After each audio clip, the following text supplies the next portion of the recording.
Baker Mayfield over the first couple of years was a punk. They would say Baker's got a great quote. I don't know if it's too late to run that in or kind of find a way to weave that in. But like you just said, man, winning cures everything. Can we run that Baker. clip real quick? Here's Baker. He was, because early in his career, he had a totally different reputation than he does now. Here's a Baker talking about it.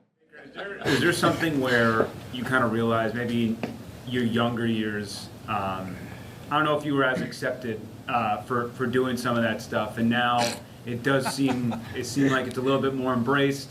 You know, people gravitate to it a little bit more. The narrative changes around that. Do you notice that? Yeah, I mean, I told you guys I try and not get too high, not get too low, which is something that I was not doing early on in my career. But, you know, early on in my career, it's looked as cocky, immature. Now it's moxie, he's a dog. So it's same, different day. Just as long as you play well, they change the narrative. But you just got to be yourself, and I've always been like that. I was going to say. That is great, and it is so true. Now, I do think he still plays the same way on the field, and he talks a lot of trash, and he talks a lot of smack.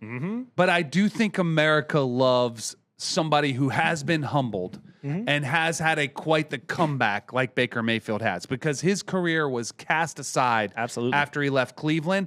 And he even said, I've tried to keep it more even keel and not get so up and so down.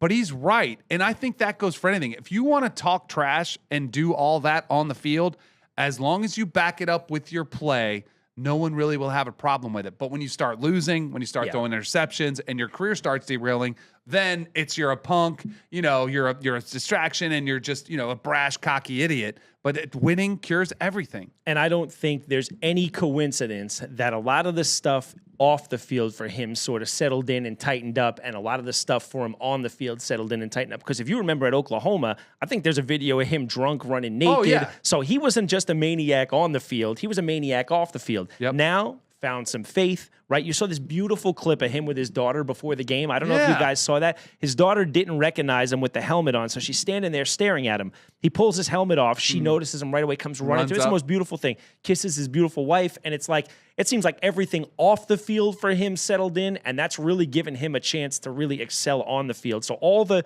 things that made him a dog on the field for the entirety of his career, he's using. But now look, now he gets to go home and look. She didn't recognize him, and this beautiful little girl sees him now. So cute. Yeah, man. That is great. Nothing better than that, right? And I love his faith story, because he did talk about, he said God had to strip everything away from him for him fully to realize how much he needed God.